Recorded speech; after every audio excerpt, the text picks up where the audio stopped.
Ndio tunataka wakati huu. Mimi sitaki kupita kati yao, nataka niwe huko ndani ili tuokoe Kenya hii.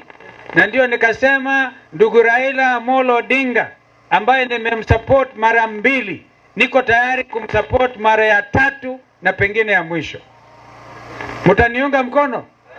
Wangapi ananiunga mkono? Tumsaidie wewe bwana, ili tuunganishe Kenya. Hatutaki nchi ichukuliwe na wafisadi waharibu vichwa vya vijana wetu alafu nchi isambaratike. Sisi wanaoka tuna shida kubwa na wale ambao wanaiba mali ya serikali. Nchi watu wamekabiliwa mamlaka.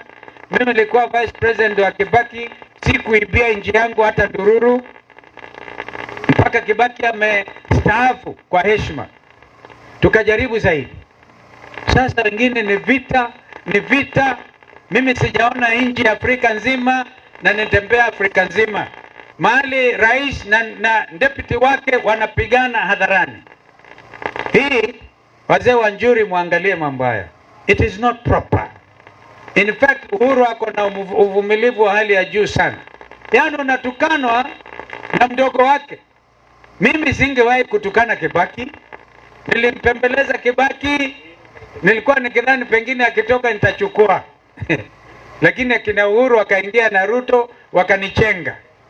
Wakaingia. Sasa wakati huu tunaunganisha Kenya iwe kitu kimoja.